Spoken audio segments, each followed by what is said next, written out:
लोकसभा चुनाव 2024 में एनडीए की सरकार बनेगी या इंडिया की या कोई और ही बाजी मारेगा, ये 4 जून को पता चल जाएगा।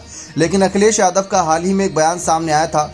उनका कहना था कि अगर बहन जी का भी साथ मिलता, मायावती का भी साथ मिलता तो इंडिया दल आसानी से सरकार बनाती दिख रही थी।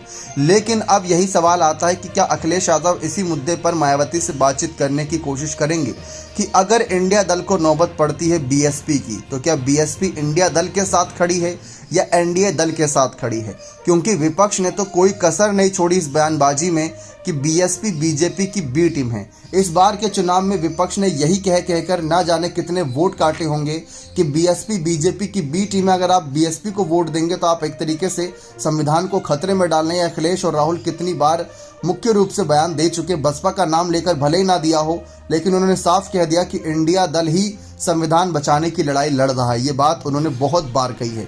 तो अखिलेश यादव, राहुल गांधी अपनी बयानबाजियों के बाद क्या मायावती का साथ लेना चाहेंगे?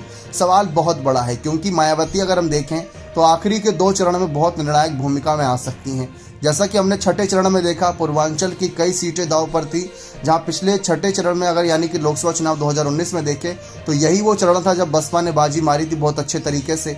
साथ ही साथ हम देखें 7वें चरण में भी कुछ मुख्य सीटें हैं, घोसी जैसी सीटें जहां पर बसपा अपना परचम लहरा चुकी थी।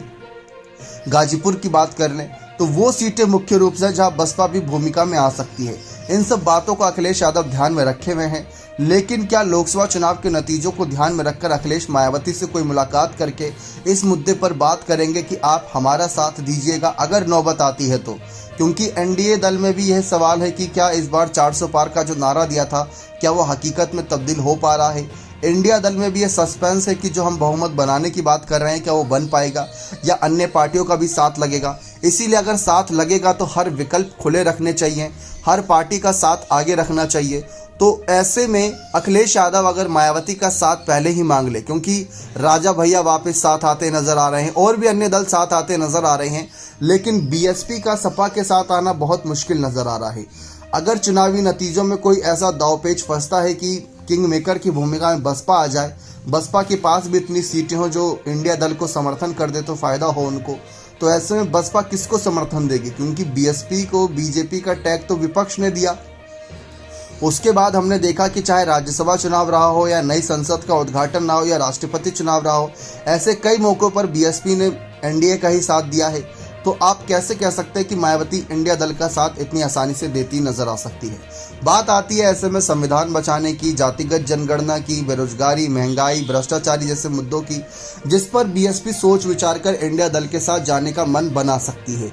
फिलहाल अखिलेश और मायावती की मुलाकात को लेकर ऐसा कुछ भी माहौल नजर नहीं आ रहा है। लेकिन जैसा कि हमने कहा कि 4 जून को जो चुनावी नतीजे आते हैं उसमें अगर बीएसपी भी निर्णायक भूमिका में नजर आती है तो बीएसपी का साथ अगर अखिलेश पहले ही मांग लें, क्योंकि चुनाव तो हो ही चुका होगा, गठबंधन करने की बात तब चुनाव की बात की रहेगी। जो मायावती ने खुद कहा था कि गठबंधन का जो आखिरी फैसला होगा वो बहन जी मायावती ही लेंगी, ये फैसला उनका ही रहेगा। ये आकाश आनंद ने भी क्लियर कर दिया था। तो उस पर नजर रहेंगी कि अखिलेश क्या पहले बातचीत करके मायावती को अपने पाले में रखेंगे या नहीं। बने रहें चैनल के साथ। बहुत बहुत धन्यवाद।